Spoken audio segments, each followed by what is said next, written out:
اعوذ باللہ من الشیطان الرجیم بسم اللہ الرحمن الرحیم الطلاق مرتان فامساک بمعروف او تسریح باحسان صدق اللہ العظیم۔ پچھلی نشست میں جو مضامین آئے تھے ان میں سے ایک کے بارے میں مجھے احساس ہوا کہ میں نے ایک بات شروع کی تھی لیکن نامکمل رہ گئی۔ آیت الاختلاف کے بارے میں نے عرض کیا تھا کہ وحدت ادیان کے فلسفے کا ایک جز صحیح ہے، ایک غلط ہے۔ صحیح جز کی وضاحت تو ہو گئی کہ یہ تمام جتنے بھی دنیا میں مذاہب ہیں اور دین ہیں یہ سب اسی دین حق سے نکلی ہوئی شاخیں ہیں۔ دین حق سے پگڈنڈیاں مڑی ہیں، صراط مستقیم سے پگڈنڈی مڑی ہے، کوئی بہت دور نکل گئی اور اس کا یوں سمجھیے کہ پہچانی ہوئی صورت بھی پہچانی نہیں جاتی، اتنی دور ہو گئی کہ اس کا اس دین حق کے ساتھ اب کوئی رشتہ نظر ہی نہیں آتا۔ کچھ اتنے دور نہیں ہوئے، قدرے قریب رہے، لیکن سب کی بنیاد ایک ہے۔ ظاہر بات ہے کہ حضرت آدم کی نسل سے بات شروع ہوئی ہے، حضرت آدم کی اولاد ایک ہی امت تھی۔ یہ تفرقے جو بھی ہوئے بعد میں ہوئے ہیں۔ تو وحدت ادیان اس اعتبار سے صحیح ہے کہ دنیا میں تمام ادیان، تمام نظام، تمام مذاہب جو ہیں وہ در حقیقت ایک ہی دین حق کی بگڑی ہوئی شکلیں ہیں، بدلی ہوئی شکلیں ہیں، لیکن اسی سے نکلی ہوئی شاخیں ہیں جنہوں نے شکلیں اپنی بدل لی ہیں۔ غلط حصہ یہ کہ اب جو یہ سب کچھ موجود ہے ان کو ایک کہنا یہ جہالت ہے۔ اب ان کو ظاہر بات ہے کہ ان کی شکلیں اتنی ہو چکی ہیں مختلف ایک دوسرے سے، اور اتنی ان میں تحریفات ہو چکی ہیں، اتنا تغیر و تبدل ہو چکا ہے کہ اب ان کو ایک کہنا موجودہ شکل میں یہ در حقیقت فتنہ ہے اور جہالت ہے۔ دوسری بات جو آخری مضمون آیا تھا 28ویں رکوع میں، دیکھیے اس کی ایک تمہید ہے، وہ سمجھ لیجئے۔ انسانی تمدن کا اہم ترین اور بنیادی ترین مسئلہ کیا ہے تمدن کا؟ ایک ہے انسانی زندگی کا مسئلہ۔ انسانی زندگی کا سب سے پہلا مسئلہ وہی ہے کہ جو حیوانی زندگی کا بھی ہے، اپنی مادی ضروریات، پیٹ کھانے کو مانگتا ہے، سب سے پہلے یہی ہے، اس میں کوئی شک نہیں۔ لیکن اس کے بعد جب دو انسان ملتے ہیں اور اس سے تمدن شروع ہوتا ہے، اس کا سب سے بڑا مسئلہ ہے انسان کی شہوت۔ اللہ نے دو جنسیں بنا دی ہیں، مرد ہیں، عورت ہیں، اور ان دونوں کے درمیان تعلق سے نسل آگے چلتی ہے۔ اب اس معاملے کو کیسے ہارنس کیا جائے، کیسے منظم کیا جائے، یہ جذبہ بہت پوٹنٹ ہے۔ جو فرائڈ نے کہا ہے، بس وہ یوں سمجھیے کہ ذرا زیادہ مرچ مسالہ لگا دیا، ورنہ اس میں کوئی شک نہیں کہ یہ بہت ہی پوٹنٹ جذبہ ہے انسان کا۔ انسٹنکٹ جو ہے، سیکس کا انسٹنکٹ، وہ بہت مضبوط ہے، بہت قوی ہے۔ لیکن جو شے جتنی قوی ہو اتنا ہی اسے پھر، جو گھوڑا جتنا منہ زور ہو اتنا ہی اس کو لگام دینا جو ہے وہ آسان نہیں ہوتا، اس کے لیے پھر مشقت کرنی پڑتی ہے۔ تو اب اگر تو اس سیکس کو اوپن کر دیا جاتا، کھلا سیکس، فری سیکس، آج کل یہ لفظ استعمال ہوتا ہے، فری سیکس، کیوس ہوتا، تمدن میں فساد ہو جاتا۔ اس کے لیے شادی کا معاملہ کہ ایک عورت کا ایک مرد کے ساتھ رشتہ رہے، سب کو معلوم ہو کہ یہ اس کی بیوی ہے، یہ اس کا شوہر ہے، تاکہ اس طریقے سے نسب کا معاملہ بھی چلے اور ایک خاندانی ادارہ وجود میں آئے۔ ورنہ تو خاندانی ادارہ بس کیسے وجود میں آئے گا؟ فری سیکس میں تو خاندانی ادارہ وجود میں آ ہی نہیں سکتا۔ تو شادی کا، نکاح کا یہ رشتہ جو ہے یہ اللہ تعالیٰ نے اختیار کیا اور یہ انسانوں کو سکھایا۔ اب اس میں مرد اور عورت کیا بالکل برابر ہیں؟ اس سے بڑی حماقت کوئی نہیں، اس لیے کہ کسی بھی ادارے کے دو برابر کے سربراہ نہیں ہو سکتے۔ اتنی موٹی بات ہے کہ اگر آپ کسی ایک محکمے کے دو ڈائریکٹر بنا دیں، بات غلط ہو جائے گی، خراب ہو جائے گی۔ ایک ڈائریکٹر، مینیجنگ ڈائریکٹر، دوسرے 10 ڈائریکٹر بنا دیجیے آپ، لیکن اوپر ایک ہوگا، جنرل مینیجر ایک ہوگا، ڈپٹی مینیجر 10 رکھ دیجیے۔ ہر ادارے میں اگر نظم قائم کرنا ہے تو ایک اوپر ٹاپ پر ہونا چاہیے۔ لہذا جب ایک مرد اور ایک عورت، مرد اور عورت انسان ہونے کے ناطے بالکل برابر ہیں، ایک ہی باپ کے نطفے سے بیٹا بھی ہے، بیٹی بھی ہے، ایک ہی ماں کے رحم میں بھائی نے بھی پرورش پائی ہے اور بہن نے بھی، اس اعتبار سے وہ برابر ہیں۔ شرف انسانیت میں، نوع انسانی کی حیثیت سے، human dignity and honour, they share both equally, absolutely equally. لیکن جب ایک مرد اور ایک عورت مل کر خاندان کے بنیاد رکھتے ہیں تو اب یہ برابر نہیں رہے۔ جیسے انسان سب برابر ہیں، لیکن چپڑاسی اور افسر برابر نہیں ہے، اس کے کچھ اور اختیارات ہیں، اس کے کچھ اور اختیارات ہیں، اس کے کچھ اور فرائض ہیں، اس کے کچھ اور فرائض ہیں۔ اس طریقے سے اس رشتے کے معاملے میں اور یہ بھی نوٹ کر لیجئے کہ یہی وجہ اس قدر تفصیل کے ساتھ سب سے پہلے احکام قرآن میں دیے جا رہے ہیں اسی آئلی قوانین کے متعلق، لیکن تمدن کی جڑ بنیاد یہ ہے، یہاں سے خاندان بنتا ہے، اور خاندانوں کے اجتماع کا نام معاشرہ ہے۔ خاندان کا نظام، اب ہمارا پاکستانی جو معاشرہ ہے، اگر ہماری 14 کروڑ تعداد ہے اس وقت، 7 افراد ایک خاندان کے اگر آپ شمار کر لیں تو آپ سمجھیے اتنے خاندان ہماری دنیا میں اس وقت موجود ہیں، 2 کروڑ خاندان ہیں، ان خاندانوں پر مشتمل ہے۔ خاندان کا ادارہ مستحکم ہوگا، معاشرہ مستحکم ہو جائے گا۔ خاندان کے ادارے میں صلاح ہوگی، فلاح ہوگی، معاشرے میں صلاح و فلاح آئے گی۔ وہاں فتور ہوگا، فساد ہوگا، بے چینی ہوگی، ظلم ہوگا، ناانصافی ہوگی، وہاں کنفلکٹس ہوں گے، میاں اور بیوی میں جو ہے جھگڑے ہو رہے ہوں گے تو اولاد کی تو جو ہے پھر وہاں تربیت صحیح نہیں ہو سکتی، ان کی تربیت میں منفی چیزیں شامل ہو جائیں گی۔ تو یہ ساری چیزیں جس کی وجہ سے بڑی تفصیل سے قرآن مجید میں احکام دیے گئے ہیں، آئلی قوانین، ان میں جہاں تک یہ معاملات ہے، طلاق کا معاملہ ہے، اس میں برابر نہیں ہے۔ شادی کرنے میں عورت کو بھی حق ہے، وہ شادی سے انکار کر دے، جبر نہیں کیا جا سکتا۔ ایک مرتبہ وہ نکاح میں آ گئی ہے تو اب شوہر کا پلڑا بھاری ہے، شوہر اسے طلاق دے سکتا ہے، اگر ظلم کے ساتھ دے گا اللہ کے ہاں جواب دہی کرے گا اور سب پکڑ ہو جائے گی، لیکن اختیار ہے۔ وہ خود طلاق نہیں دے سکتی، البتہ طلاق حاصل کر سکتی ہے، خلا جسے ہم کہتے ہیں، وہ عدالت کے ذریعے سے، بڑوں کے ذریعے سے، رشتہ داروں کے ذریعے سے خلا کرے، لیکن طلاق دینے کا حق اس کو برابر نہیں ہے مرد کی طرح۔ اسی طرح اگر ایک طلاق دی تھی مرد نے اور اب یہ عدت پوری نہیں ہوئی ہے، وَبَعُولَتُهُنَّ أَحَقُّ بِرَدِّهِنَّ، اب وہ کہے تو نے طلاق دے دیا، میں تیرے گھر میں بسنے کو تیار نہیں ہوں، نہیں، اختیار مرد کا ہے، عدت کے اندر 3 مہینے کے اندر وہ اس کو واپس لے سکتا ہے، اس کو طلاق رجعی کہتے ہیں۔ یہ تمام چیزیں ایسی ہیں کہ بہرحال خواتین کو اچھی نہیں لگتی، اور آج کی دنیا میں تو جو یہ مرد و عورت کی مساوات کا سلسلہ ہے، یہ شیطان کا سب سے بڑا فلسفہ اور معاشرے میں فساد اور گندگی پیدا کرنے کا اس کا سب سے بڑا ہتھیار ہے۔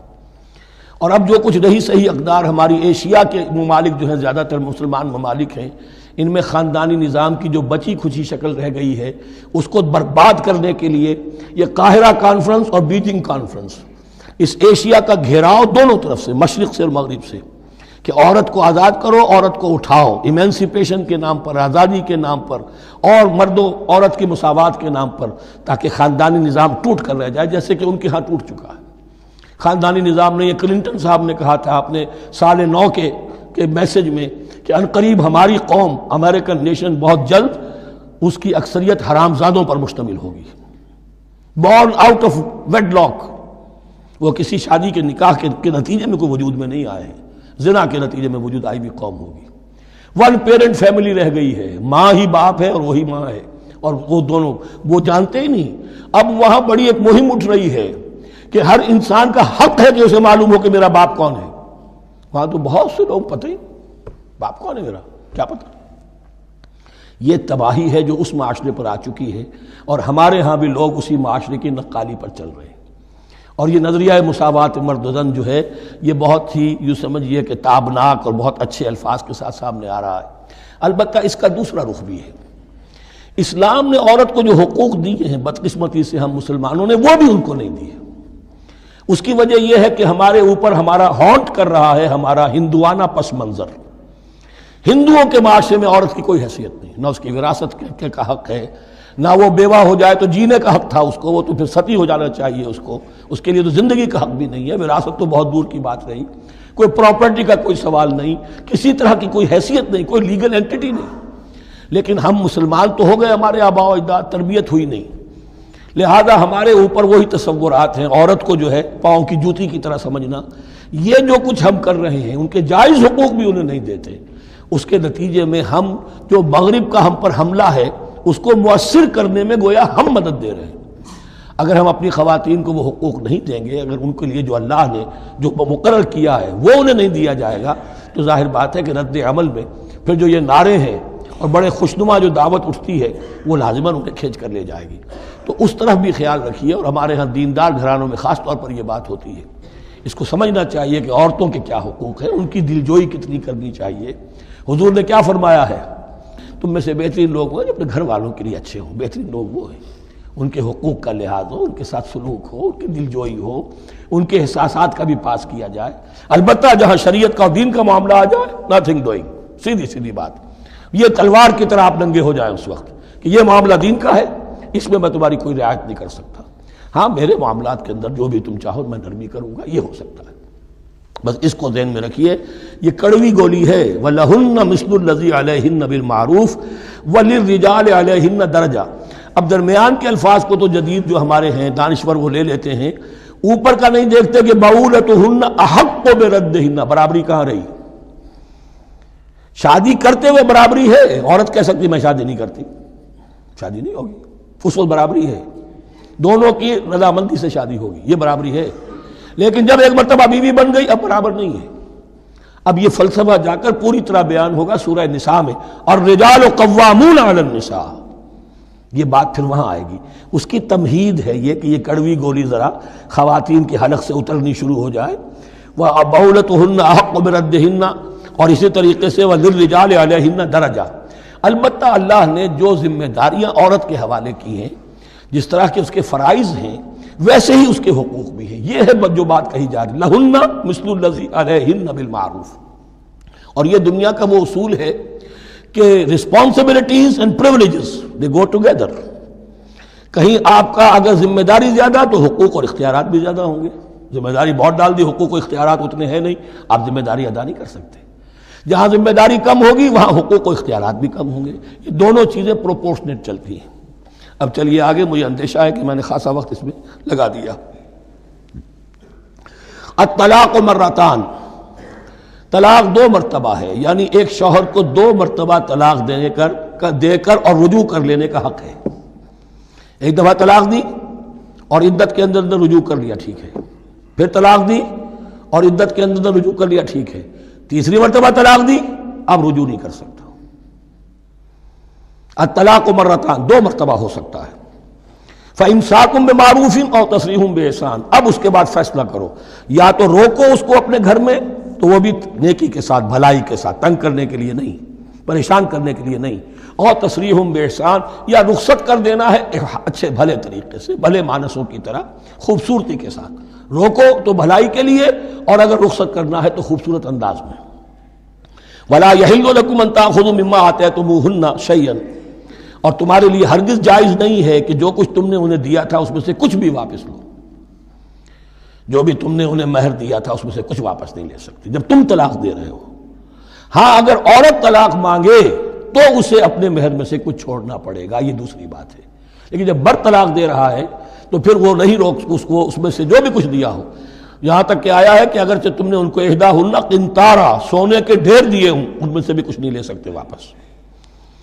وَلَا يَحِلُّ لَكُمْ أَن تَأْخُذُوا مِمَّا آتَيْتُمُوهُنَّ شَيْئًا إِلَّا أَن يَخَافَا أَن لَا يُقِيمَا حُدُودَ اللَّهِ، البتہ اگر وہ دونوں یہ سمجھیں کہ ہم حدود اللہ کو قائم نہیں رکھ سکیں گے۔ مراد کیا ہے کہ فیملی لائف کے ضمن میں جو اللہ نے احکام دیے ہیں، جو آداب ہیں، جو ان کے مقاصد ہیں، وہ ہمارے مابین اتنی موافقت مزاجی نہیں ہے کہ ہم ساتھ چل سکیں۔ ایک عورت اگر یہ محسوس کرتی ہے فَإِنْ خِفْتُمْ أَلَّا يُقِيمَا حُدُودَ اللَّهِ فَلَا جُنَاحَ عَلَيْهِمَا فِيمَا افْتَدَتْ بِهِ، پھر اگر اس کا یہ خیال ہے کہ یہ نہیں رکھ سکیں گے تو پھر کوئی حرج نہیں ہے ان دونوں پر کہ جو کچھ دے دلا کر عورت فدیے میں اپنے آپ کو چھڑا لے، یعنی کہہ کہ ٹھیک ہے تم نے مجھے 10 لاکھ مہر دیا تھا، میں 5 لاکھ تمہیں واپس کرتی ہوں، یا تم نے 10 لاکھ کا میرا مہر رکھا تھا، میں خلا مانگ رہی ہوں، میں صرف 5 لاکھ کا تم سے تقاضا کرتی ہوں، اسے اپنے مہر میں سے کچھ چھوڑنا ہوگا، یہ فدیہ ہے۔ تلک حدود اللہ فلا تعتدوها، یہ اللہ کے حدود ہیں، ان سے تجاوز مت کرو۔ دیکھیے روزے وغیرہ کے ضمن میں فلا تقربوها، اور یہاں فلا تعتدوها، اس لیے کہ یہاں بڑے دھڑلے سے آدمی جو ہے وہ ان حدود کو پامال کر جاتے ہیں، قانون یہی رہ جاتا ہے، روح اس کی ختم ہو جاتی ہے۔ وَمَن يَتَعَدَّ حُدُودَ اللَّهِ فَأُولَٰئِكَ هُمُ الظَّالِمُونَ، اور جو اللہ کے حدود سے تجاوز کرتے ہیں وہی ظالم لوگ ہیں۔ فَإِن طَلَّقَهَا، اب اگر تیسری مرتبہ طلاق دے دی، الطلاق مرتان تو ہو چکا نا، اس کے بارے میں سارے احکام آ گئے، لیکن اب اگر دے دی مراد ہے تیسری مرتبہ، فَإِن طَلَّقَهَا فَلَا تَحِلُّ لَهُ مِن بَعْدِ حَتَّىٰ تَنكِحَ زَوْجًا غَيْرَهُ، تو اب وہ اس کے لیے جائز نہیں ہوگی جب تک کہ وہ عورت کسی اور شوہر سے شادی نہ کرے، اس کو حلالہ کہتے ہیں۔ لیکن یہ حلالہ کروانا یا کرنا اور کسی کے ساتھ یہ معاہدہ کرنا تم شادی کر لو پھر طلاق دے دینا، اس پر لعنت فرمائی ہے، حضور نے لعنت فرمائی ہے۔ اور ہمارے ہاں علم میں آتی ہے، یہ بات سننے میں آتی ہے کہ بہت سے علماء نے اس کو دھندا بنا رکھا ہے۔ حلالہ مولوی مشہور ہیں مختلف شہروں کے اندر، فَإِن طَلَّقَهَا فَلَا تَحِلُّ لَهُ مِن بَعْدُ حَتَّى تَنكِحَ زَوْجًا غَيْرَهُ فَإِن طَلَّقَهَا، پھر اگر وہ بھی دوسرے شادی کی دوسری جگہ پر، اس عورت نے اس شوہر سے بھی نہیں بنی، اس نے بھی طلاق دے دی، فَلَا جُنَاحَ عَلَيْهِمَا أَن يَتَرَاجَعَا، تو اب کوئی گناہ نہیں ہوگا ان دونوں پر کہ وہ رجوع کر لیں، پہلے سابق شوہر سے شادی کر لیں۔ یعنی عورت کو شاید عقل آ گئی ہو، کوئی اسی کی زیادتی تھی کہ پہلے شوہر کے ہاں بس نہیں سکی، اب دوسری مرتبہ کا تجربہ ہو گیا تو اس کے کان ہو گیا کہ کوئی غلطی میری ہی ہے، اب شاید دوبارہ وہ اپنے شوہر کی طرف، سابقہ شوہر کی طرف رجوع کرنا چاہے تو اس کی اجازت ہے۔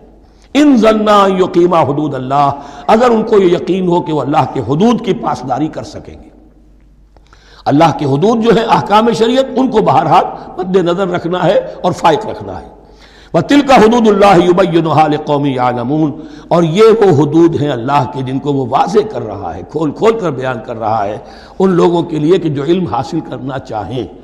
ترجمہ یہ ہوتا ہے عام طور پر جنہیں علم حاصل ہے، اصل میں کسی وقت فعل کو طلب فعل کے معنی میں استعمال کیا جاتا ہے عربی زبان میں، یعلمون جو جاننا چاہیں، جن کے اندر طلب ہے علم کی۔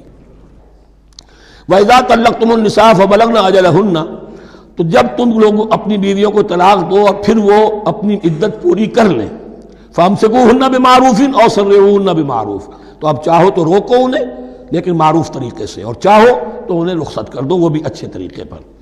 وَلَا تُمْسِكُوهُنَّ ضِرَارًا لِتَعْتَدُوا، اور دیکھو ایسا نہ کرو کہ تم روکو انہیں تنگ کرنے کے لیے۔ اچھا ذرا اس کی میں اور خبر لوں گا رجوع کر کے، ذرا اگر تو طلاق ہو گئی تو آزاد ہو جائے گی، غصہ اتنا چڑھا ہوا ہے کہ ابھی وہ غصہ ٹھنڈا نہیں ہوا ہے، رجوع کر رہا ہے اس لیے کہ اسے اور پریشان کروں، اسے اور تکلیفیں پہنچاؤں۔ تو اب یہ کیا ہوا، قانون تو اجازت دے رہا ہے لیکن تم نے قانون کا مذاق اڑایا، تم نے اللہ کی دی ہوئی اس اجازت کا ناجائز استعمال کیا۔ ہاں اگر بسانے کا واقعی ارادہ ہو گیا ہے تو ضرور تم رجوع کر لو، رجوع کا حق تمہیں ہے، لیکن اگر یہ نہیں ہے، پریشان کرنا ہے، فلا تمسکوہن ولا تمسکوہن ضرارا لتعتدوا، ضدم ضدہ ان پر زیادتی کرنے کے لیے، ستانے کے لیے۔ ومن یفعل ذلک فقد ظلم نفسہ، اور جو کوئی بھی یہ کام کرے گا اس نے اپنی جان پر ظلم ڈھایا۔ ولا تتخذوا آیات اللہ ہزوا، اور دیکھو اللہ کی آیات کو مذاق اور کھیل نہ بنا لو، ٹھٹھا نہ بنا لو۔ یہ اچھی طرح جان لیجئے، لا از لا and there can be law which has no flaw.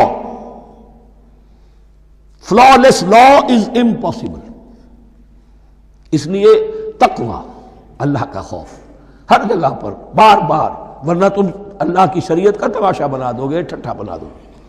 ولا تتخذوا آیات اللہ ہزوا واذکروا نعمت اللہ علیکم، اور یاد کرو، ذکر کرو، شعور کرو اللہ کے انعامات کا جو تم پر ہوئے ہیں۔ وما انزل علیکم من الکتاب والحکمت، اور جو اس نے نازل فرما دی ہے تم پر اپنی کتاب، اپنی شریعت اور حکمت، یعظکم بہ، اس کے ذریعے سے تمہیں نصیحت کر رہا ہے، سیدھا راستہ بتا رہا ہے۔ واتقوا اللہ، اللہ کا تقوی اختیار کرو۔ واعلموا ان اللہ بکل شیء علیم، اور جان لو کہ اللہ تعالیٰ کو ہر چیز کا حقیقی علم حاصل ہے۔ وَإِذَا طَلَّقْتُمُ النِّسَاءَ فَبَلَغْنَ أَجَلَهُنَّ فَلَا تَعْضُلُوهُنَّ أَن يَنكِحْنَ أَزْوَاجَهُنَّ إِذَا تَرَاضَوْا بَيْنَهُم بِالْمَعْرُوفِ، اور جب تم اپنی عورتوں کو طلاق دے دو پھر وہ اپنی عدت پوری کر لیں، تو مت آڑے آؤ اس میں کہ وہ عورتیں پھر نکاح کر لیں اپنے سابق ازواج سے، اذا تراضوا بینہم بالمعروف، جبکہ وہ آپس میں رضامند ہو جائیں بھلے طریقے پر۔ یعنی اگر طلاق مغلظ نہیں ہے، دیکھیے ایک طلاق ہوتی ہے بائن، پہلی طلاق دوسری طلاق، یہ جب تک عدت ختم نہیں ہوئی طلاق رجعی کہلاتی ہے، اس کے دوران شوہر کو رجوع کرنے کا حق ہے۔ عدت پوری ہو گئی، اب یہ بائن ہو گئی، اب شوہر اور بیوی کا جو رشتہ ہے ٹوٹ گیا۔ اب اگر نکاح ہوگا تو دوبارہ ہوگا، اس میں عورت کی مرضی کو دخل ہے۔ عدت کے اندر عورت کی مرضی کو دخل نہیں ہے، لیکن عدت کے بعد اب عورت کو اختیار ہے، اب تو نکاح ثانی ہوگا، سوائے طلاق مغلظ کے۔ تیسری طلاق اگر ہو گئی ہے تو پھر جب تک اس کا نکاح کسی اور سے نہ ہو جائے، وہ بھی طلاق دے دے، تو ان کے درمیان نکاح نہیں ہو سکتا۔ گویا کہ یہ دو طلاقوں کے بعد اگر پھر یہ لوگ جبکہ طلاق بائن ہو چکی ہو وہی عورت وہی مرد پھر نکاح کرنا چاہیں تو اب تم آڑے مت آؤ۔ ہوتا کیا ہے، عورت کے بھائی ہیں، اب انہیں غصہ چڑھا ہوا، اس بدماش نے یہ کچھ کیا تھا، اس نے تمہیں ایسے ایسے ستایا تھا، اس نے یہ کیا تھا، اب تمہیں ہم شادی نہیں کرنے دیں گے اس کے ساتھ۔ نہیں، یہ کام تمہارا نہیں ہے۔ اگر وہ اذا تراضوا بینہم، اگر وہ باہم راضی ہو جائیں تو تم اب ان کے آڑے مت آؤ۔ بالمعروف ذالک یوعظ بہ من کان منکم یؤمن باللہ والیوم الآخر، یہ وہ چیزیں ہیں جن کی نصیحت کی جا رہی ہے تم میں سے ان کو جو واقعتاً ایمان رکھتے ہو اللہ پر اور یوم آخر پر۔ ان کے اندر ایمان ہی نہیں ہے، ان کے لیے یہ سارا جو ہے بھینس کے آگے بین بجائے جاؤ کیا حاصل ہے، وہ تو پھر اس کو کوئی فائدہ نہیں پہنچے گا۔ ذالک یوعظ بہ من کان منکم یؤمن باللہ والیوم الآخر ذالکم ازکی لکم واطہر، یہ طریقے جو ہیں تمہارے لیے زیادہ پاک ہیں، زیادہ عمدہ ہیں۔ واللہ یعلم وانتم لا تعلمون، اللہ جانتا ہے تم نہیں جانتے۔ اپنی عقل کو مقدم نہ رکھو، یہ اللہ کا علم ہے، اسی نے عورت کو بنایا، اسی نے مرد کو بنایا، اسے مرد بھی عزیز ہے عورت بھی عزیز ہے۔ الخلق عیال اللہ، حضور نے فرمایا تمام مخلوق اللہ کے کنبے کے مانند ہے۔ اللہ کو تو اپنا ہر انسان مرد ہو یا عورت ہو محبوب ہے، پسندیدہ ہے، اس کی تخلیق ہے، اس کا شاہکار ہے، لیکن یہ کہ وہ جانتا ہے کہ عورت کے کیا حقوق ہونے چاہیے، مرد کے کیا ہونے چاہیے۔ لہذا واللہ یعلم وانتم لا تعلمون والوالدات یرضعن اولادہن حولین کاملین، اور والداؤں کے لیے، ماؤں کے لیے ضروری ہے کہ وہ اپنی اولاد کو 2 سال دودھ پلائیں پورا۔ اور یہ خاص طور پر یہاں تذکرہ ہو رہا ہے جب طلاق کا مسئلہ ہو۔ اب طلاق ہو گئی، شوہر تو علیحدہ ہو گیا، شوہر کہتا ہے بھائی میرا بچہ تو میرا ہے، قانوناً تو اولاد شوہر کی ہوتی ہے، لیکن تم اسے دودھ پلاؤ، تو 2 سال تک وہ عورت انکار نہیں کر سکتی، دودھ پلائے گی۔ لمن اراد ان یتم الرضاعہ، جو شخص چاہے کہ یہ رضاعت پوری کروائے اپنی سابقہ مطلقہ بیوی سے۔ وعلی المولود لہ رزقہن وکسوتہن بالمعروف، لیکن اس عرصے کے لیے جس کی وہ اولاد ہے یعنی شوہر جو سابق ہے اس کے ذمے ہے اس کا رزق اور اس کا لباس، جسے ہم نان نفقہ کہتے ہیں۔ 2 سال اگر اس نے دودھ پلانا ہے اس ماں نے، مطلقہ ماں نے اپنے طلاق دینے والے شوہر کے بیٹے کو یا بیٹی کو، تو اب اس عرصے کے دوران اس کا نان نفقہ اس کے ذمے ہے، باپ کے ذمے ہے، بالمعروف، بڑے طریقے سے۔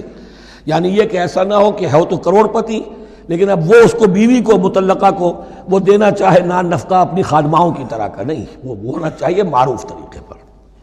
لا تکلف نفس الا وسعها، کسی پر ذمہ داری نہیں ڈالی جاتی مگر اس کی وسعت کے مطابق۔ لا تضار والدۃ بولدہا، نہ تو تکلیف پہنچائی جائے والدہ کو اپنے بچے کی وجہ سے، ولا مولود لہ بولدہ، نہ جس کا وہ اولاد ہے، جس کا وہ بیٹا یا بیٹی ہے یعنی باپ، نہ اس کو تکلیف پہنچائی جائے۔ کوئی لا ضرر ولا ضرار، حضور کی حدیث ہے، دونوں کے ساتھ منصفانہ سلوک کیا جائے۔ وعلی الوارث مثل ذلک، اب فرض کیجئے وہ شخص جو تھا طلاق دینے والا وہ تو مر گیا، تو وارث کے ذمے، اس کا جو وارث ہے اس کے ذمے نان نفقہ رہے گا، اس کے اپنے مرحوم والد کی اگر اولاد اس کی کسی مطلقہ بیوی کے پاس ہے 2 سال تک دودھ پلانے کے لیے۔ فَإِنْ أَرَادَا فِصَالًا، اب یہ بھی ہو سکتا ہے کہ وہ دونوں جو ہیں کہے کہ سب میں تو دودھ نہیں پلاتی، یا یہ کہ وہ شوہر چاہے ان تراض منہما، دونوں راضی ہو جائیں کہ میں دودھ نہیں پلواتی، آپ دودھ چھڑوا دیجئے، وتشاور، آپس میں رضامندی اور مشورے سے، فلا جناح علیہما، اس میں بھی کوئی حرج نہیں۔ اگر دودھ چھڑوانا چاہیں، وہ کسی اور سے دودھ پلوانا چاہتے ہیں، کوئی دایا رکھ لی ہے اس سے دودھ پلوانا چاہتا ہے، ٹھیک ہے، لیکن ہونا چاہیے جبر نہ ہو، ماں پر جبر نہ ہو۔ ان تراض منہما، دونوں کی رضامندی سے، وتشاور، اور مشورے سے، فلا جناح علیہما، تو پھر ان دونوں پر کوئی حرج نہیں ہے۔ وَإِنْ أَرَدْتُمْ أَن تَسْتَرْضِعُوا أَوْلَادَكُمْ فَلَا جُنَاحَ عَلَيْكُمْ، اگر تم چاہو کسی اور سے اب دودھ پلوانا، رضاعت کروانا، تو اس میں بھی کوئی حرج نہیں۔ فَلَا جُنَاحَ عَلَيْكُمْ إِذَا سَلَّمْتُمْ مَا آتَيْتُمْ بِالْمَعْرُوفِ، جبکہ ان کی ماں، اس کی ماں کو تم دے چکو جو کچھ کہ تم نے طے کیا تھا معروف اور بھلے طریقے پر۔ واتقوا اللہ، اور اللہ کا تقوی اختیار کرو۔ وَاعْلَمُوا أَنَّ اللَّهَ بِمَا تَعْمَلُونَ بَصِيرٌ، اور جان لو کہ جو کچھ تم کر رہے ہو اللہ اسے دیکھ رہا ہے۔ وَالَّذِينَ يُتَوَفَّوْنَ مِنْكُمْ وَيَذَرُونَ أَزْوَاجًا، اور وہ کہ جو تم میں سے وفات پا جائیں اور وہ چھوڑ جائیں بیویاں، یتربصن بانفسہن، اب یہ عدت جو تھی، ایک تھی طلاق کی عدت، وہ 3 ماہواریاں آ جانا، 3 مہینے اندازن، اور ایک ہے جو فوت ہو گیا، اور بیوہ کی عدت کیا ہے؟ والذین یتوفون، جو تم میں سے وفات دے دیے جائیں، منکم تم میں سے، ویذرون ازواجا، پیچھے بیویاں چھوڑ گئے ہوں، یتربصن بانفسہن 4 اشہر وعشرا، وہ روکے رکھیں اپنے نفسوں کو 4 مہینے اور 10 دن، 4 مہینے 10 دن تک ایک جو بیوہ عورت ہے وہ کوئی اور نکاح نہیں کر سکتی، 4 مہینے 10 دن۔ فَإِذَا بَلَغْنَ أَجَلَهُنَّ، اور جب وہ اپنی اس مدت تک پہنچ جائیں، یعنی پوری ہو گئی مدت عدت کی، فَلَا جُنَاحَ عَلَيْكُمْ فِي مَا فَعَلْنَ فِي أَنفُسِهِنَّ، تو تم پر کوئی گناہ نہیں ہے اس معاملے میں جو وہ اپنے بارے میں کریں۔ اب وہ آزاد ہے، نکاح کر سکتی ہیں۔ اب تم روکنا چاہو، ہماری ناک کٹ جائے گی، یہ بیوہ بیٹھ نہیں سکی، اس سے رہا نہیں گیا، نہیں، غلط بات، تمہارا کوئی اختیار نہیں۔ لا جناح علیکم فیما فعلن فی انفسہن بالمعروف، کرے نیک طریقے سے، بھلے طریقے سے، شریعت کے مطابق، قواعد شریعت کے مطابق، تو تمہارا اختیار نہیں ہے کہ روکو۔ واللہ بما تعملون خبیر، اور جو کچھ تم کر رہے ہو اللہ اس سے باخبر ہے۔ ولا جناح علیکم فیما عرضتم بہ من خطبۃ النساء واکننتم فی انفسکم، اب یہ انہی بیواؤں کا ذکر ہو رہا ہے، تم پر کوئی حرج نہیں ہے کہ جو تم اشارے میں کوئی بات اور پیغام دینا چاہو کسی بیوہ کو، اشارے کنائے میں، لیکن یہ کہ اس میں عدت کے دوران نکاح تو نہیں ہو سکتا، اشارے کنائے میں یہ کچھ بات کہی جا سکتی ہے کہ مجھے دلچسپی ہے، شاید میں کوئی بھی طریقہ اختیار کیا جائے۔ او اکننتم فی انفسکم، یا اپنے دلوں میں چھپائے رکھو، تو اللہ کو کوئی اعتراض نہیں۔ اس میں یہ کہ ظاہر بات ہے کہ ایک آدمی علم اللہ انکم ستذکرونہن، اللہ کے علم میں ہے تمہیں ان کا خیال تو آئے گا ہی، آخر یہ عورت تھی، بیوہ ہو گئی ہے، اب میں اس سے شادی کر سکتا ہوں، آپ کو رغبت ہے اس کی طرف نکاح کی، تو اب کوئی آدمی سوچے میرے دل میں خیال آ رہا ہے بیوہ کے بارے میں، میں تو گناہ گار ہو گیا، میرا دل گناہ گار ہو گیا، نہیں، یہ قانون فطرت ہے۔ علم اللہ انکم ستذکرونہن، اللہ کے علم میں ہے ان کا خیال تو تمہیں آئے گا ہی۔ ولیکن لا تواعدوہن سرا، لیکن ایسا نہ کرو کہ ان سے معاہدہ کر لو خفیہ، طے ہو جائے، بات پکی ہو جائے، سرا الا ان تقولوا قولا معروفا، سوائے اس کے کہ کوئی معروف بات کہہ دی جائے جس سے انہیں اشارہ مل جائے، بس۔ ولا تعزموا عقدۃ النکاح حتی یبلغ الکتاب اجلہ، اور مت باندھو گراہ نکاح کی جب تک کہ قانون شریعت اپنی مدت پوری نہ کر لے، یعنی عدت جب تک پوری نہ ہو جائے۔ اب یہاں دیکھیے حتی یبلغ الکتاب، کتاب سے مراد شریعت، قانون شریعت، کتاب سے مراد یہاں کیا ہے کہ جو بھی قانون آ چکا ہے کتاب کے اندر، 4 مہینے 10 دن کے بعد نکاح اس سے پہلے نہیں ہوگا۔ وَاعْلَمُوا أَنَّ اللَّهَ يَعْلَمُ مَا فِي أَنفُسِكُمْ فَاحْذَرُوهُ، اور جان لو کہ اللہ خوب جانتا ہے جو تمہارے دلوں میں ہے، پس اس سے ڈرو، اس کی پکڑ سے بچو۔ وَاعْلَمُوا أَنَّ اللَّهَ غَفُورٌ حَلِيمٌ، اور یہ بھی جان لو اللہ غفور بھی ہے، بخشنے والا بھی ہے، وہ خطا ہو گئی ہے استغفار کرو، توبہ کرو، اللہ معاف فرمائے گا۔ اور حلیم ہے، وہ فوراً نہیں پکڑتا بلکہ ڈھیل دیتا ہے، مہلت دیتا ہے، اگر چاہو تو تم توبہ کر لو۔ لا جناح علیکم ان طلقتم النساء ما لم تمسوهن او تفرضوا لهن فریضہ، تم پر کوئی گناہ نہیں ہے کہ تم ایسی بیویوں کو طلاق دے دو کہ جن کو نہ تو تم نے اب تک چھوا ہو اور نہ ان کے لیے مہر مقرر کیا ہو۔ یہ ہو جاتا تھا، نکاح جو ہے بچپن میں بھی کر دیے جاتے تھے، لیکن ابھی کوئی نوبت نہیں آئی ہے، نکاح تو ہو گیا لیکن نہ کوئی مہر مقرر ہوا ہے، نہ کوئی ان کی ملاقات ہوئی ہے، تو اگر ایسا کرو گے تو تم طلاق دے سکتے ہو۔ وَمَتِّعُوهُنَّ، لیکن شرافت کا تقاضا یہ ہے کہ جو لڑکی تم سے منسوب رہی ہے، اب اگر وہ رشتہ توڑ رہے ہو تو اسے کچھ دے دلا کر، اسے کچھ نہ کچھ متاع، کچھ سامان دنیاوی دے کر۔ مَتِّعُوهُنَّ عَلَى الْمُوسِعِ قَدَرُهُ وَعَلَى الْمُقْتِرِ قَدَرُهُ، جو وسعت والا ہے، جس کو کشائش حاصل ہے، غنی ہے، وہ اپنی حیثیت کے مطابق، اور جو تنگ دست ہے وہ اپنی حیثیت کے مطابق۔ متاعًا بالمعروف، اور یہ ساز و سامان دینا جو ہے یہ بھی بھلے انداز میں ہو، ایسا نہ ہو جو خیرات دی جا رہی ہو۔ حقاً علی المحسنین، یہ حق ہے محسنین پر، یہ سمجھے کہ ہم پر اللہ تعالیٰ کی طرف سے عائد کردہ یہ ذمہ داری ہے۔ وَإِن طَلَّقْتُمُوهُنَّ مِن قَبْلِ أَن تَمَسُّوهُنَّ وَقَدْ فَرَضْتُمْ لَهُنَّ فَرِيضَةً، اور اگر دوسری شکل یہ ہے کہ تم نے طلاق دی ایسی بیوی کو کہ جس کو تم نے چھوا تو نہیں ہے لیکن مہر مقرر ہو چکا تھا، فَنِصْفُ مَا فَرَضْتُمْ، تو اب آدھا مہر جو ہے جو تم نے فرض کیا تھا، جو طے کیا تھا، اس کا آدھا تو تمہیں دینا ہی دینا ہے۔ اللہ یعفونا، اللہ یہ کہ وہ معاف کر دیں، ہمیں آدھا بھی نہیں چاہیے، یا چلیے ہمیں چوتھائی دے دیجئے۔ او یعفو الذی بیدہ عقدۃ النکاح، یا وہ اس کے اندر جو ہے سخاوت سے کام لے کہ جس کے ہاتھ میں نکاح کی گرہ ہے، گرہ تو مرد کے ہاتھ میں ہے، وہ کھول سکتا ہے، عورت طلاق دے نہیں سکتی، لہذا کیوں نہ ایسا کرو کہ تم پورا ہی مہر دے دو۔ فرمایا وَأَن تَعْفُوا، اگر تم درگزر کرو اور زیادہ دو، اقرب للتقویٰ، یہ تقویٰ سے قریب تر ہے۔ وَلَا تَنْسَبُوا الْفَضْلَ بَيْنَكُمْ، اپنے مابین احسان کرنا مت بھولو، اور اپنے مابین جو فضیلت اللہ نے تمہیں دی ہے عورتوں پر اس کو مت بھولو۔ تمہارا پھر ایٹیچیوڈ بھی ایسا ہونا چاہیے کہ تم اپنے بڑے ہونے کے حساب سے ان کے ساتھ نرمی کرو، ان کو زیادہ دو، ان کو جتنا بھی مہر مقرر کیا تھا اس سے بھی زیادہ دے دلا کے رخصت کرو۔ قانون میں تو صرف مہر ہوگا، البتہ قانون یہی ہے کہ اگر انہیں چھوا نہیں ہے، مقاربت نہیں ہوئی ہے، لیکن یہ کہ مہر مقرر ہو چکا تھا تو آدھا مہر تو لازماً دینا ہے۔ آدھا بھی یہ چھوڑ سکتی ہے عورت، لیکن تمہارے لیے بہتر ہے کہ تم پورا دو یا اور زیادہ دو۔ ان اللہ بما تعملون بصیر، یقیناً جو کچھ تم کر رہے ہو اللہ دیکھ رہا ہے۔ حافظوا علی الصلوات والصلاۃ الوسطیٰ، محافظت کرو پوری طرح، چوکس ہو کر، چوکنے ہو کر تمام نمازوں کی، اور خاص طور پر صلاۃ وسطیٰ کی۔ یعنی بار بار جو آ رہا ہے، جان لو اللہ جانتا ہے، جان لو اللہ دیکھ رہا ہے، جو کچھ تم کر رہے ہو اللہ کی نگاہ میں ہے، جو کچھ تم کر رہے ہو اللہ باخبر ہے، یہ سارا کچھ جو ہے یہ اللہ کی یاد ذہن میں برقرار رکھنے کے لیے تمہیں نماز دی گئی ہے۔ 5 وقتہ تم حاضر ہو، دنیا کے کاروبار سے نکلو اور آ کر پھر عہد اللہ سے اپنا جو ہے، یہ جو حفیظ کا ایک شعر ہے، آؤ سجدے میں گرے لوح جبی تازہ کریں، سرکشی نے کر دیے دھندلے نقوش بندگی، آؤ سجدے میں گرے لوح جبی تازہ کریں۔ یہاں پر جو ہمارا بندگی کا نقش تھا، سرکشی کی وجہ سے وہ دھندلے ہو گئے ہیں۔ سرکشی نے کر دیے دھندلے نقوش بندگی، آؤ سجدے میں گرے لوح جبی تازہ کریں، کہ پھر اس پر اللہ تعالیٰ کے ساتھ جو عہد کیا ہے ایاک نعبد و ایاک نستعین، اسے پھر تازہ کریں۔ حافظوا علی الصلوات والصلاۃ الوسطیٰ، صلاۃ وسطیٰ کے بارے میں بہت سے اقوال ہیں، لیکن عام طور پر اس سے مراد عصر کی نماز لی گئی ہے۔ دن میں 2 نمازیں اس سے پہلے ہیں، فجر ہے، ظہر ہے، 2 پھر بعد میں ہیں، مغرب ہے، عشاء ہے۔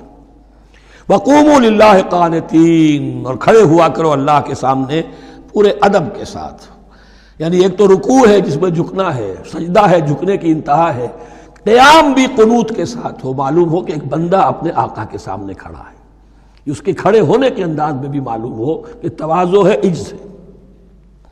فَإِنْ خِفْتُمْ فَرِجَالًا أَوْ رُكْبَانًا، اور اگر تم خوف کی حالت میں ہو تو چاہے پیادہ چلتے ہوئے، سفر کرتے ہوئے، دشمن پیچھا کر رہا ہے، آپ کہیں جا رہے ہیں، تو چاہے اب رکیں گے نماز پڑھیں گے تو وہ تعاقب میں قریب آ جائے گا، تو رجالن چلتے ہوئے، یا کہیں جلدی جانا ہے اور وہاں پر ابھی فوری طور پر حملہ کرنا ہے، تو اس میں یہ ہے کہ جنگ کی حالت میں یہ رعایتیں ہیں، چلتے ہوئے اور رکبانہ یا سوار ہونے کی حالت میں بھی نماز پڑھی جا سکتی ہے۔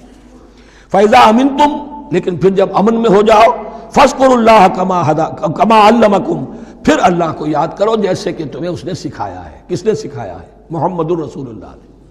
صلو کما رأیتمونی اصلی، نماز پڑھو جیسے کہ تم مجھے دیکھتے ہو میں نماز پڑھتا ہوں۔ وہ ہے اللہ کا سکھایا ہوا، اس لیے کہ یہ بھی ثابت ہے روایات سے کہ حضرت جبرائیل نے آ کر حضور کو نماز پڑھائی ہے، 2 دن پڑھائی ہے۔ ایک دن 5 نمازیں اول وقت میں پڑھائیں، دوسرے دن 5 نمازیں آخری وقت میں پڑھائیں، اور بتا دیا کہ ان نمازوں کا وقت ان اوقات کے دوران ہے۔ تو معلم جو ہے حضور کے نماز کے معاملے میں حضرت جبرائیل ہے، اور اب حضور جو ہے پوری امت کے لیے معلم ہے۔ فَإِذَا أَمِنْتُمْ فَاذْكُرُوا اللَّهَ كَمَا عَلَّمَكُمْ مَا لَمْ تَكُونُوا تَعْلَمُونَ، جو کہ تم نہیں جانتے تھے اللہ نے تمہیں سکھایا ہے۔ وَالَّذِينَ يُتَوَفَّوْنَ مِنْكُمْ وَيَذَرُونَ أَزْوَاجًا، اور پھر دوبارہ لوٹ کر معاملہ آ رہا ہے بیواؤں کا، اور جو لوگ تم میں سے وفات دے دیے جائیں اور وہ چھوڑ جائیں پیچھے بیویاں، وَصِيَّةً لِأَزْوَاجِهِمْ مَتَاعًا إِلَى الْحَوْلِ غَيْرَ إِخْرَاج، تو ان کی بیویوں کے لیے وصیت لازماً، اپنی بیویوں کے لیے وصیت لازماً کریں 1 سال تک کے لیے نان نفقے کی، اور بغیر اس کے کہ انہیں گھروں سے نکالا جائے۔ اب یوں سمجھئے اس کو، ایک شخص فوت ہوا، 4 بیویاں ہیں، ایک کے ہاں اولاد تھی، بیٹا تو اسی کا ہے، باقی 3 تو اس کی جو ہیں سوتیلی مائیں ہیں۔ ایک ماں کو تو وہ اپنی ماں سمجھ کر اس کی خدمت کرے گا، باقی 3 کو لائبلٹی سمجھے گا۔ تو فرمایا ایسا نہ ہو کہ فوراً نکال دو کہ جاؤ اپنا راستہ لو، جس سے تمہاری شادی تھی وہ گیا۔ 1 سال کے لیے انہیں گھر سے نہ نکالا جائے اور ان کا نان نفقہ دیا جائے۔ لیکن یہ بھی اصل میں تھا وصیت کا، جب یہ جو قانون آئے گا وراثت کا تو اس سے پہلے کے لیے، جیسے کہ والدین کے لیے کہا گیا تھا وصیت کرو، ایسے بیویوں کے لیے بھی کرو۔ جب ان کا حق آ گیا، اس لیے کہ شوہر مر گیا ہے تو بیوی کا حق ہے اس کی وراثت میں، بیوی مر گئی ہے شوہر کا حق ہے اس کی وراثت میں، تو وہ تو وراثت کے اندر حق معین ہو گیا، تو اب یہ وصیت کی ضرورت نہیں۔ اور اسی طرح 1 سال کا نفقہ نہیں ہے، اب نفقہ جو ہے وہ صرف عدت کے دوران کا ہے، جو ہم اس سے پہلے پڑھ چکے ہیں۔ فَإِنْ خَرَجْنَ فَلَا جُنَاحَ عَلَيْكُمْ فِي مَا فَعَلْنَ فِي أَنفُسِهِنَّ، لیکن اگر وہ خود نکل جائیں، ظاہر بات ہے کہ عدت ہوتی 4 مہینے 10 دن، اب تم سال بھر روکو گے تو نہیں ان کو، اگر وہ شادی کر کے کہیں اور جا کے بسنا چاہیں تو تم پر کوئی الزام نہیں آئے گا، جو کچھ وہ کرتی ہیں اپنی جانوں کے بارے میں معروف ہو، بھلے طریقے پر، معروف طریقے پر۔ واللہ عزیز الحکیم، اور یقیناً اللہ تعالیٰ زبردست ہے، حکمت والا۔ وللمطلقات متاع بالمعروف، اسی طرح مطلقات کے لیے بھی ساز و سامان زندگی کی ضروریات ہے معروف طریقے پر، حقا علی المتقین، لیکن یہ ہے عدت کے وقت تک کے لیے۔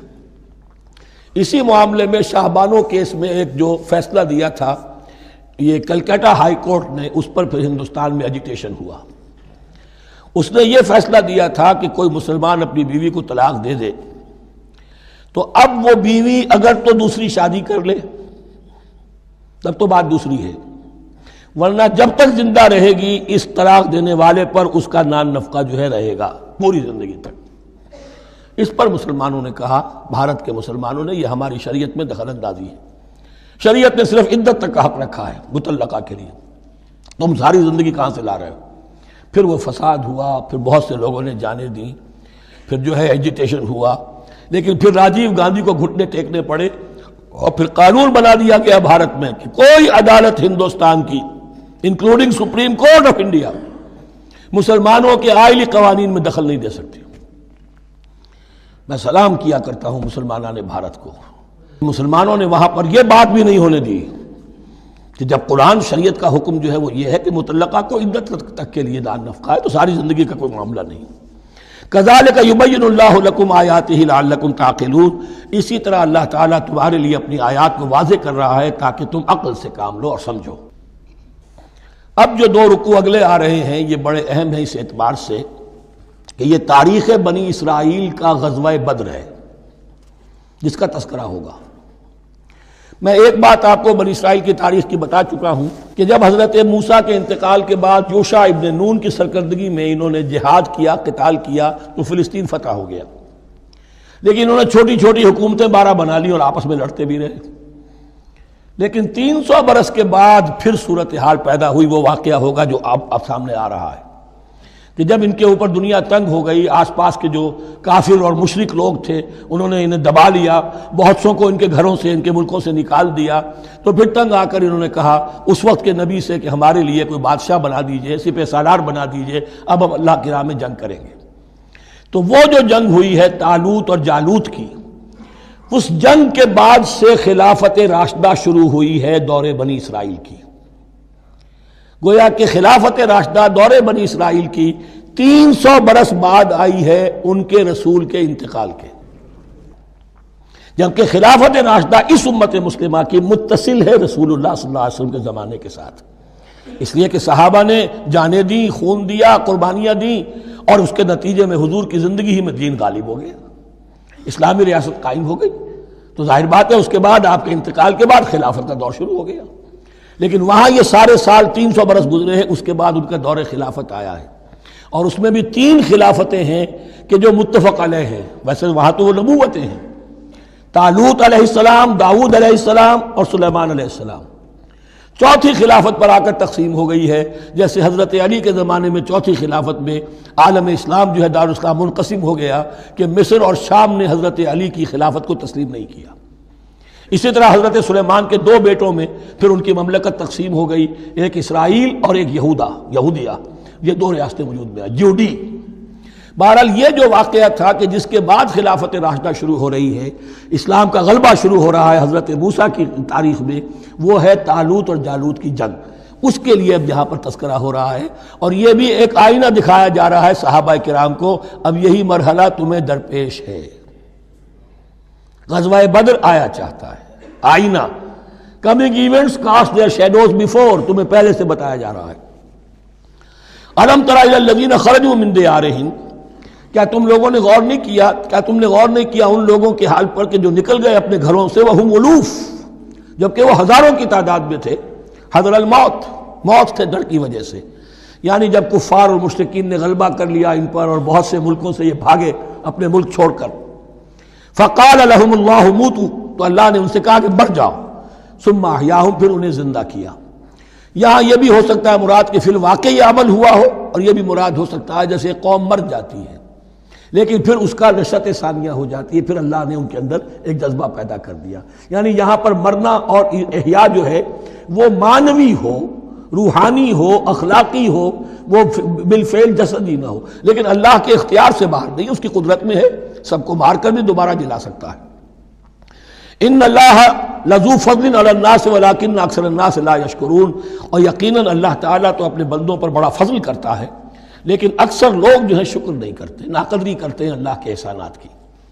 لیکن اب وہ غزوہ بدر جو ہے ان کا، سابقہ امت مسلمہ کا، اس کا حال بیان کرنے سے پہلے مسلمانوں سے گفتگو ہو رہی، اس لیے کہ ہے تو ساری ان کے لیے، ان کی ہدایت کے لیے۔ تاریخ بیان کرنا قرآن کا مقصد نہیں ہے، تاریخ کی کتاب نہیں ہے یہ، تو جو پروسیس آف ریولوشن چل رہا تھا، جو جد و جہد تھی، جو تحریک تھی محمد رسول اللہ کی، جس مرحلے میں سے وہ تحریک گزر رہی ہے، اسی مرحلے کی مناسبت سے سابقہ تاریخ سے بھی واقعات لائے جا رہے ہیں، اور اسی کی مناسبت سے وہ جو بھی وقتی احکام ہیں وہ دیے جا رہے ہیں۔ وَقَاتِلُوا فِي سَبِيلِ اللَّهِ وَاعْلَمُوا أَنَّ اللَّهَ سَمِيعٌ عَلِيمٌ، اور جنگ کرو اللہ کے راستے میں، اور جان لو اللہ تعالیٰ سب کچھ سننے والا اور جاننے والا ہے۔ مَنْ ذَا الَّذِي يُقْرِضُ اللَّهَ قَرْضًا حَسَنًا فَيُضَاعِفَهُ لَهُ أَضْعَافًا كَثِيرًا، کون ہے وہ شخص کہ جو اللہ کو قرض حسنہ دے؟ یہ انفاق جب کیا جاتا ہے خالص اللہ کے دین کے لیے، تو اللہ کہتا ہے یہ میرے ذمہ قرض ہے، دین میرا ہے، تم میرے دین کو غالب کرنا چاہتے ہو، میری حکومت قائم کرنا چاہتے ہو، تو جو کچھ اس میں خرچ کرو گے وہ مجھ پر قرض ہے، قرض حسنہ ہے۔ من ذا الذی یقرض اللہ قرضا حسنا فیضاعفہ لہ، تو اللہ اس کو اس کے لیے بڑھاتا رہے، دگنا کرتا رہے، اضعافا کثیرا، دگنا چوگنا، بہت گنا۔ واللہ یقبض ویبسط، اور اللہ کے اختیار میں کسی چیز کو چھوٹا کر دینا، سکیر دینا، اور کھول دینا اور کشائش کر دینا۔ وَإِلَيْهِ تُرْجَعُونَ، اور اسی کی طرف تمہیں لوٹا دیا جائے گا۔ یہاں دیکھیے یہ دونوں چیزیں، جہاد بالنفس اس کی آخری شکل قتال، اور جہاد بالمال اس کے لیے پہلے لفظ آ رہا تھا انفاق، اب قرض حسنہ، اللہ کو قرض حسنہ۔ الم تر الی الملأ من بنی اسرائیل من بعد موسیٰ، کیا تم نے غور نہیں کیا موسیٰ کے بعد بنی اسرائیل کے سرداروں پر، ملا من بعد موسیٰ، اذ قالوا لنبی لہم، جبکہ انہوں نے اپنے نبی سے کہا، یہ تو میں آپ کو حدیث سنا چکا ہوں، کوئی وقت ایسا نہیں گزرا حضرت موسیٰ کے بعد کہ نبی کوئی نہ کوئی موجود نہ رہا ہو، حضرت عیسیٰ تک۔ اس زمانے کے جو نبی تھے ان سے انہوں نے کہا لَهُمْ مُبَعْثْ لَنَا مَلِكًا نُقَاتِلْ فِي سَبِيلِ اللَّهِ، اب ہمارے لیے کوئی بادشاہ مقرر کر دیجئے تاکہ ہم اللہ کی راہ میں قتال کریں، جنگ کریں۔ یہاں بادشاہ سے مراد ہے جو سپہ سالار ہو، نبی ہے تو ظاہر بات ہے کہ نبی کا رتبہ تو بلند رہے گا، لیکن نبی کے تابع ہو کر کوئی شخص کہ جو جنگ کی سپہ سالاری کر سکے اس کو نامزد کر دیجئے۔ قال هل عصیتم ان کتب علیکم القتال الا تقاتلوا، جو نبی تھے یہ سیموئیل نبی تھے، سموئیل، یہ آپ اولڈ ٹیسٹمنٹ میں پڑھیں گے سیموئیل نبی، انہوں نے کہا کہ اس کا بھی اندیشہ ہے کہ جب جنگ فرض کر دی جائے اللہ تقاتلوا، پھر تم جنگ نہ کرو، یعنی ابھی تو بڑے تمہارے دعوے ہیں، بہادری دکھا رہے ہو، بڑا جوش و خروش ہے، کہیں ایسا تو نہیں ہوگا کہ ادھر سے میں اللہ تعالیٰ سے اجازت بھی لوں جنگ کی اور تمہارے لیے کوئی سپہ سالار یا بادشاہ بھی بنا دوں اور پھر تم جنگ سے کرنی کترا جاؤ۔ قالوا وما لنا الا نقاتل فی سبیل اللہ، ان کا کیسے ممکن ہے کہ ہم اللہ کی راہ میں قتال نہ کریں، وقد اخرجنا من دیارنا وابنائنا، جبکہ ہمیں نکال دیا گیا ہے ہمارے گھروں سے اور ملکوں سے اور اپنے بیٹوں سے، یعنی ان کی اولاد کو تو انہوں نے غلام بنا لیا، ان کی عورتوں کو باندیاں بنایا، اب یہ تو نکلے ہوئے ہیں اپنے ملکوں سے خوف سے بھاگے ہوئے۔ فلما کتب علیہم القتال، تو جب ان پر وہ جنگ فرض کر دی گئی، تولوا الا قلیلا منہم، تو پیٹھ پھیر گئے سب کے سب سوائے کچھ لوگوں کے۔ یہ گویا کہ تنبیہ کی جا رہی ہے، مسلمانوں تم بھی بہت کہتے رہے ہو کہ حضور ہمیں جنگ کی اجازت ملنی چاہیے، ہم کب تک یہ ظلم سہیں گے، لیکن ایسا نہ ہو، دیکھو اب جب جنگ کا حکم آئے، اب پڑھ چکے ہم وہ آیت کتب علیکم القتال وہو کرہ لکم، اب اچھی نہیں لگ رہی جنگ، جان تو پیاری ہے، تو اب دکھا دیا گیا وہاں بھی یہ ہوا۔ واللہ علیم بالظالمین، اور اللہ ایسے ظالموں سے خوب باخبر ہے۔ وقال لهم نبیہم، اور ان سے کہا ان کے نبی نے، ان اللہ قد بعث لکم طالوت ملکا، تمہارے لیے اللہ تعالیٰ نے طالوت کو بادشاہ مقرر کیا ہے۔ ان کا نام تورات میں آیا ہے سول یا ساؤل، SAUL۔ اب یہ سمجھ میں نہیں آتا، ہو سکتا ہے کہ اصل نام ساؤل ہو، لیکن چونکہ وہ بہت قداور تھے، طول قداور، اس لیے ان کا ایک صفاتی نام ہو طالوت۔ قرآن مجید نے صفاتی نام لیا ہے کہ وہ بہت قداور تھے۔ قالوا انا یکون لہ الملک علینا، اب انہوں نے کہا کیسے ہو سکتا ہے کہ اسے بادشاہت ملے ہمارے اوپر، ونحن احق بالملک منہ، ہمیں زیادہ حق حاصل ہے اس کے مقابلے میں کہ ہمیں بادشاہی دی جائے۔ ولم یؤت سعۃ من المال، وہ تو مفلس ہے، اسے تو اللہ نے کوئی زیادہ دولت دی نہیں ہے، کیونکہ ان کے معیار تو یہی تھے، جو دولت مند ہے وہی صاحب عزت ہے۔ قال ان اللہ اصطفاہ علیکم، اب نبی نے کہا اب جو چاہو کہو، اللہ نے اس کو چن لیا ہے تم پر، یہ فیصلہ اب ہو چکا، اللہ کا فیصلہ ہے، ڈیوائن ججمنٹ ہے، ڈیوائن ڈیسیجن ہے، کین ناٹ بی ریووکڈ۔ وَزَادَهُ بَسْطَةً فِي الْعِلْمِ وَالْجِسْمِ، اور اسے کشادگی عطا کی ہے علم اور جسم دونوں چیزوں میں، قداور ہے، طاقتور ہے، اور اسی طریقے سے علم اور فہم دیا ہے۔ تم دولت دیکھتے ہو، اللہ نے چنا ہے ان دو چیزوں کی بنا پر، جسمانی طاقت، جسمانی قوت، اس دور میں ظاہر بات ہے اس کی بہت ضرورت تھی، اور دوسرے یہ کہ اسے علم دیا ہے، فہم دیا ہے، سمجھ دی ہے، دانش دی ہے۔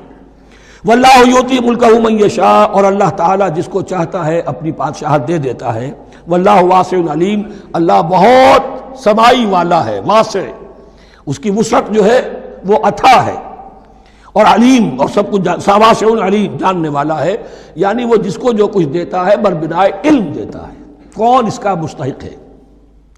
وقال لهم نبيهم ان آیۃ ملکہ ان یاتیکم التابوت فیہ سکینۃ من ربکم وبقیۃ مما ترک آل موسیٰ وآل ہارون تحملہ الملائکہ، اور ان سے کہا ان کے نبی نے کہ طالوت کی بادشاہت کی ایک نشانی یہ ہوگی کہ وہ صندوق جو تمہارے سے جاتا رہا چھن چکا ہے، جس میں سکینہ ہے، تمہارے لیے تسکین کا سامان ہے تمہارے رب کی طرف سے، اور بقیت مما ترک آل موسیٰ و آل ہارون، اور کچھ تبرکات ہیں جو آل موسیٰ اور آل ہارون کے اس صندوق میں رکھے ہوئے ہیں، تحملہ الملائکہ، وہ ملائکہ کی تحویل میں ہے۔ اب ان کی بادشاہی کی علامت کے طور پر وہ صندوق تمہارے پاس واپس آ جائے گا۔ اصل میں یہ تابوت سکینہ جو ہے یہ ان کا ایک بڑا لکڑی کا صندوق ہے، اب بھی ہے، ان کا دعویٰ ہے کہ موجود ہے، اور مسجد اقصیٰ کے نیچے جو سرنگ ہے اس میں موجود ہے۔ بعض ذرائع سے فوٹو لے کر بھی انہوں نے ڈاکومنٹری فلم بھی ابھی دکھا دی ہے کہ موجود ہے۔ نبوکدنضر نے جب گرایا تھا 586 قبل مسیح میں، جو حضرت سلیمان کا بنایا ہوا ہیکل تھا، اس کے تہخانے میں وہ رہتا تھا، اور وہیں پر جو ربائی تھے وہاں موجود تھے، ربانیین، تو جب گرایا گیا ہے اس کو ہیکل کو تو اسی میں وہ دب گئے ہیں، لیکن وہ چاروں طرف سے جو بھی تہخانہ تھا بند ہو گیا ہوگا، اور وہاں پر ان کی لاشیں بھی ہیں اور تابوت سکینہ بھی ہے۔ لیکن ہوا یہ تھا کہ جب ان کے پڑوسی ملکوں نے انہیں شکستیں دی تو وہ تابوت سکینہ بھی چھین کر لے گئے۔ اب اس میں گویا کہ ان کے لیے بہت بڑی بات تھی کہ ان کے لیے کم سے کم ایک دل کی روحانی تسکین کا سامان تھا۔ ہمارے پاس حضرت موسیٰ کے تبرکات ہیں، عصائے موسیٰ اس میں ہے، رکھا ہوا ہے، اب بھی ہے۔ اسی طریقے سے اس میں وہ جو جن تختیوں پر تورات لکھی ہوئی دی گئی تھی حضرت موسیٰ کو، وہ موجود ہے، ان کے کہنے کے مطابق اب بھی ہے۔ تو اس طریقے سے ان کے لیے تسکین ہوتی تھی، جیسے کہ مسلمان کو خانہ کعبہ کو دیکھ کر تسکین ہوتی ہے، تو فرمایا اس میں تمہارے لیے سکینت بھی ہے، اور تمہارے آل موسیٰ اور آل ہارون کے تبرکات بھی ہیں۔ تحملہ الملائکہ، اس وقت وہ ملائکہ کی تحویل میں ہوا یہ کہ جہاں وہ تابوت لے گئے ان کے دشمن، وہاں پلیگ آ گئی۔ انہوں نے سمجھا کوئی نحوست ہے اس کے اندر جس کی وجہ سے پلیگ آ گئی ہے، انہوں نے ایک چھکڑے کے اوپر اس کو رکھا اور بیلوں کو ہانک دیا، جاؤ جدھر جانا ہے۔ تو حضرت سموئیل نے ان سے کہا کہ طالوت کا اللہ کی طرف سے نامزد کیے جانا ایک علامت اس کی یہ ہوگی کہ وہ تمہارے تسکین کا سامان جو تم سے چھن گیا تھا ان کے عہد عمارت میں یا ان کے عہد ملوکیت میں تمہیں واپس مل جائے گا، اور وہ فرشتوں کی تحویل میں ہے۔ تو ایک روز وہ چھکڑا جو ہے وہ لیے ہوئے وہ تابوت ان کے ہاں پہنچ گیا۔ ان فی ذلک لآیۃ لکم ان کنتم مؤمنین، یقیناً اس میں تمہارے لیے نشانی ہے اگر تم ماننے والے ہو۔ فلما فصل طالوت بالجنود، اب جب حضرت طالوت اپنے لشکروں کو لے کر چلے، ان میں سے جو لوگ تو انکار کر گئے رہ گئے، جو لوگ چلے ساتھ ان کو لے کر چلے۔ قال ان اللہ مبتلیکم بنہر، انہوں نے فرمایا اپنے لشکر والوں سے اللہ تعالیٰ تمہاری ایک آزمائش کرے گا ایک نہر سے، دریا سے، یہی جو ہے جارڈن ریور جارڈن، اس کو کراس کر کے پھر حملہ کرنا تھا۔ فمن شرب منہ فلیس منی، جو اس میں سے پیٹ بھر کر پانی پیے گا وہ مجھ میں سے نہیں ہے۔ ومن لم یطعمہ فإنہ منی، جو اس میں سے پانی نہیں پیے گا وہ میرا ساتھی ہے۔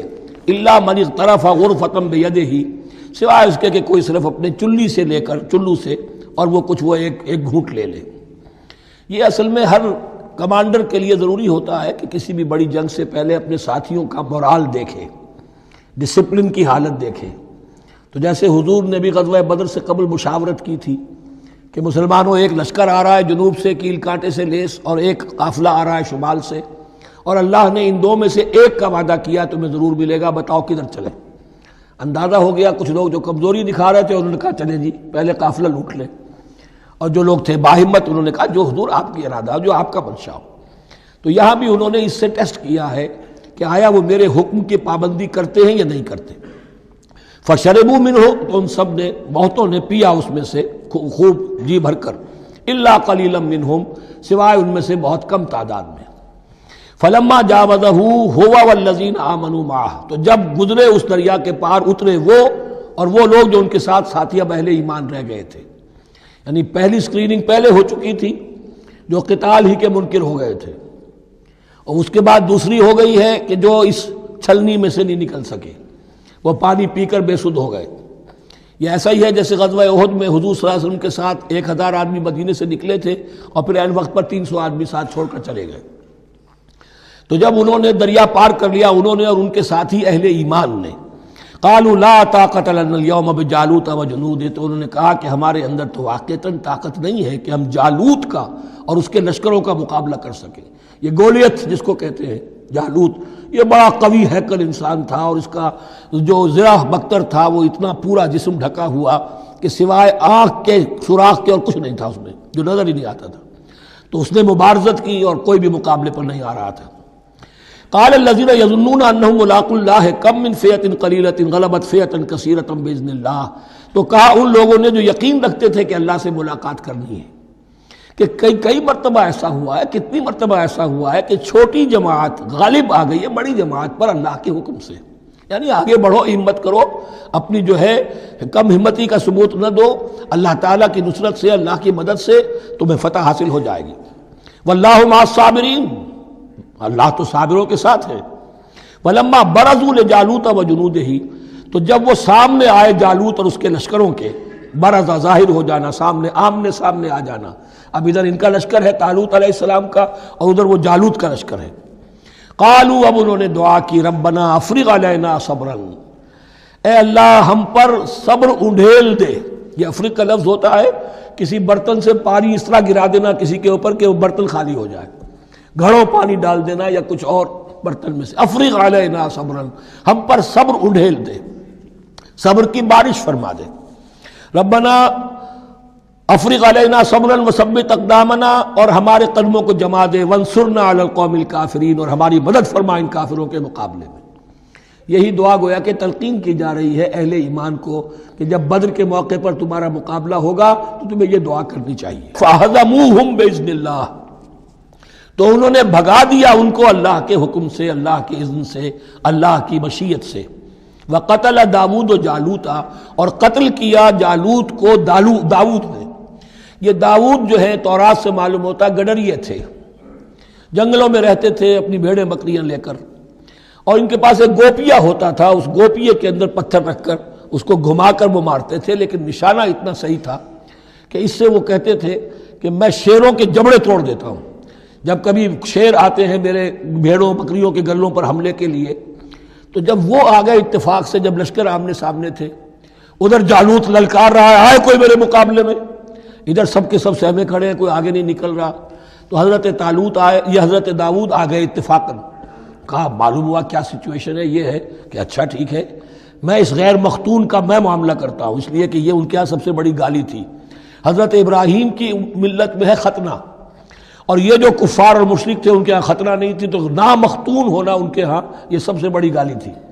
اس نامختون کا پھر جو ہے میں اس کو کیفر کردار تک پہنچاؤں گا، میرے پاس یہ گوپیا ہے اور میں تو شیروں کے جبڑے توڑ دیا کرتا ہوں. انہوں نے پھر وہ پتھر رکھ کر اور گھمایا ہے، اور سیدھا وہ آنکھ کے سوراخ سے اس کے بھیجے کے اندر اتر گیا. اور اس طریقے سے قتل داؤد و جالوتا، داؤد نے جالوت کو قتل کیا، اور اللہ تعالیٰ نے پھر ان کو جو براتی بتا کیے وَآتَاهُ اللَّهُ الْمُلْكَ وَالْحِكْمَةَ وَعَلَّمَهُ مِمَّا يَشَاءُ.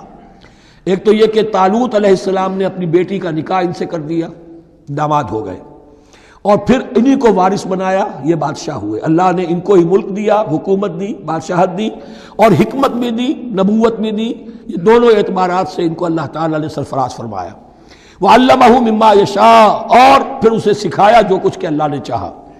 وَلَوْلَا دَفْعُ اللَّهِ النَّاسَ بَعْضَهُمْ بِبَعْضٍ، اور اگر اس طریقے سے اللہ ایک گروہ کو دوسرے کے ذریعے سے دفع نہ کرتا رہے، زمین میں فساد ہوتا ہے تو اللہ تعالیٰ کوئی شکل ایسی پیدا کرتا ہے کہ کسی اور گروہ کو سامنے لا کر مفسدوں کا خاتمہ کرتا ہے. اگر ایسا نہ ہوتا، وَلَوْلَا دَفْعُ اللَّهِ النَّاسَ بَعْضَهُمْ بِبَعْضٍ لَفَسَدَتِ الْأَرْضُ، تو زمین میں فساد ہی فساد پھیل گیا ہوتا. اللہ تعالیٰ نے ان جنگوں کے ذریعے سے ہر بڑا فرعون جو آتا، ہر فرعون راموسا، اللہ تعالیٰ نے کوئی نہ کوئی اس کے لیے علاج تجویز کیا ہوا ہے. وَلَوْلَا دَفْعُ اللَّهِ النَّاسَ بَعْضَهُمْ بِبَعْضٍ لفسدت الارض ولكن اللہ ذو فضل علی العالمین، لیکن اللہ تعالیٰ تو تمام جہانوں پر بڑا فضل کرنے والا ہے. تلک آیات اللہ نتلوها علیک بالحق، یہ اللہ کی آیات ہیں جو ہم پڑھ کر آپ کو سنا رہے ہیں حق کے ساتھ. یہ قول گویا کہ حضرت جبرائیل کی طرف منسوب ہوگا. یہ اللہ کی آیات ہیں اے مسلمانوں، اے محمد صلی اللہ علیہ وسلم، جو ہم آپ کو سنا رہے ہیں حق کے ساتھ. وَإِنَّكَ لَمِنَ الْمُرْسَلِينَ، اور یقیناً اے محمد صلی اللہ علیہ وسلم آپ رسولوں میں سے ہیں. تِلْكَ الرُّسُلُ فَضَّلْنَا بَعْضَهُمْ عَلَى بَعْضٍ، ایک بہت اہم قانون بیان ہو رہا ہے. ان رسولوں میں سے ہم نے بعض کو بعض پر فضیلت دی ہے. یہ میں پہلے بیان کر چکا ہوں کل. تفریق بین الرسل کفر ہے، تفضیل یہ قرآن سے ثابت ہے. کوئی افضل ہے اور کوئی مفضول ہے، کسی کو کسی اعتبار سے فضیلت ہے، کسی کو کسی اور اعتبار سے فضیلت. جزوی فضیلت ہے مختلف لوگوں کی ہو سکتی ہے، کلی فضیلت تمام انبیاء اور رسول پر محمد الرسول اللہ کو حاصل ہے. تلک الرسل فضلنا بعضهم علی بعض منهم من کلم اللہ، ان میں سے وہ بھی تھے جن سے اللہ نے کلام فرمایا، حضرت موسیٰ علیہ السلام. ورفع بعضهم درجات، اور بعضوں کے اور کسی اعتبار سے درجات بڑھا دیے. وآتینا عیسی ابن مریم، اور ہم نے عیسیٰ ابن مریم کو البینات بڑے کھلے معجزے دیے. وأیدناہ بروح القدس، اور ان کی مدد فرمائی حضرت جبرائیل کے ساتھ. وَلَوْ شَاءَ اللَّهُ مَا اقْتَتَلَ الَّذِينَ مِن بَعْدِهِمْ مِن بَعْدِ مَا جَاءَتْهُمُ الْبَيِّنَاتُ، لیکن اللہ چاہتا تو یہ آپس میں نہ لڑتے جھگڑتے، نہ یہودیوں کی آپس میں جنگیں ہوتی، نہ یہودیوں نصرانیوں کی ہوتی، نہ نصرانیوں کے فرقے ایک دوسرے سے لڑتے. وَلَوْ شَاءَ اللَّهُ مَا اقْتَتَلَ الَّذِينَ مِن بَعْدِهِمْ مِن بَعْدِ مَا جَاءَتْهُمُ الْبَيِّنَاتُ، اس کے بعد کہ ان کے پاس واضح تعلیمات آ چکی تھیں. وَلَٰكِنِ اخْتَلَفُوا، لیکن انہوں نے اختلاف کیا. فَمِنْهُمْ مَنْ آمَنَ وَمِنْهُمْ مَنْ كَفَرَ، ان میں وہ بھی ہیں جو ایمان لے آئیں گے اور ان میں وہ بھی ہیں جو کفر پر اڑ گئے ہیں. وَلَوْ شَاءَ اللَّهُ مَا اقْتَتَلُوا، اگر اللہ چاہتا ان پر لازم کر دیتا، یعنی جبرن تکوینی طور پر، تو اختلاف نہ کرتے، جھگڑتے نہ. وَلَٰكِنَّ اللَّهَ يَفْعَلُ مَا يُرِيدُ، لیکن اللہ تو کرتا ہے جو چاہتا ہے. اللہ نے جو دنیا کو اس حکمت پر بنایا ہے کہ یہ دنیا کی زندگی آزمائش ہے، آزمائش کے لیے آزادی دی ہے. تو جو شخص غلط راستے پر جانا چاہے اسے آزادی ہے، جو صحیح راستے پر آنا چاہے اسے آزادی ہے. بارک اللہ لی و لکم فی القرآن العظیم ونفعنی وإیاکم بالآیات والذکر الحکیم.